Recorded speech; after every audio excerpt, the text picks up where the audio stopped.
When we're practicing mindfulness and meditation, perhaps there is an end goal in sight. We want to become fully awakened beings, fully enlightened. But currently there's a lot of misunderstandings out there. Some people don't even believe that it's possible to become fully enlightened in this lifetime. Well, I'm here today to say that it is possible, it's real, and this is something of how that progression would look. This is how the path towards non-duality unfolds. So first off, yes, becoming enlightened, to spend your entire life in harmony with what is. That is a completely real prospect, and it's not mysterious how to achieve that. It can be worked through entirely methodically. So the first step in this process would be becoming aware that this is something that can be done. Non-duality, oneness, dissolving the ego, it's all the same thing. But today we're just going with the word enlightenment. So the traditional place to first get interested in enlightenment would be connected to one of these Eastern traditions. And if that's where you first hear about the idea, then you're really set up because you've also got a method for moving towards the goal. However, these days there's also a lot of modern day spiritual teachers. So you might read about it in an Eckhart Tolle book, you might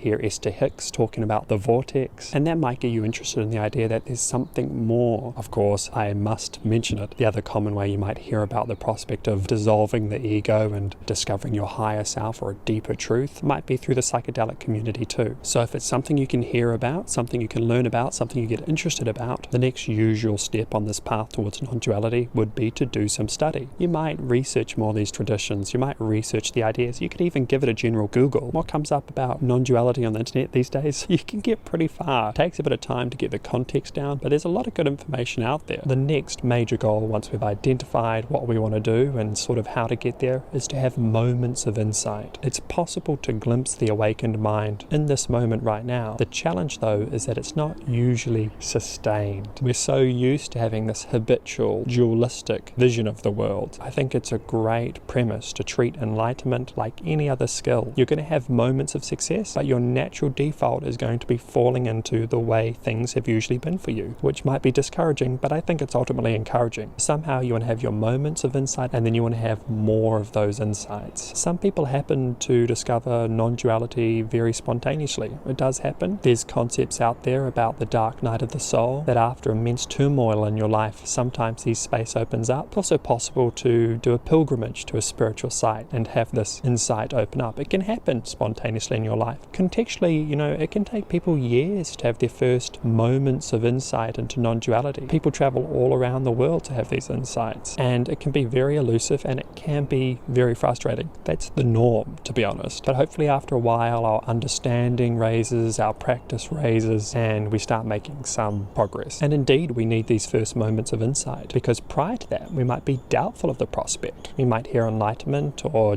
non-duality, oneness, and we might actually be in disbelief of this being a possibility. However, upon our own insight, this of course changes. And then our next steps in this progression, we might have some one-off moments of non-duality and think to ourselves, I can see how this can happen in moments, but the idea of embodying that for our whole life seems impossible. So usually we'll spend the next phases of this progression haphazardly glimpsing non-duality. We know that it's there, so that motivates us to keep going, but we're not sure how to turn it on, not how to flick the switch as such. So the next step is to just train more. Whatever method we're using, meditation or maybe just loving and kindness, much more compassion in our lives, that will get us there too eventually. We must now train to calm the chaos of our mind and move more towards present being mindfulness. If we're thinking about what this prospect is, we need to convert all our moments of our life from habitual being tuned out to resting and naturally being here, awake and aware, moment by moment. Every moment has to transition. That has to become our new way of being. Here it's going to be beneficial to study, and study through practice too, and clearly understand the mechanics of moving from an unawakened state of being to an awakened state of being. It's possible to be really clear on this transition and then eventually have the abilities to just practice this shift, to go about our day and whatever the circumstances are, recognize the non-dual nature of consciousness. From this point on, we can meditate more and more, and eventually the awakened state of being starts to become the natural place of resting for us. It starts to become what we naturally embody in our lives. When we first start, it seems to take a lot of effort to calm the mind, and then we hope we might get some glimpse of non-duality. But with more glimpses, insight becomes our natural resting place. And the idea of being confused and dualistic fixation seems contrived. We don't know how that was ever the case. Practice gets easier, and we align to the effortless nature of the awakened mind. Eventually, we no longer experience the strain of someone trying to be mindful, and the unfolding of events seem to happen all on their own. Until eventually, we experience full continuity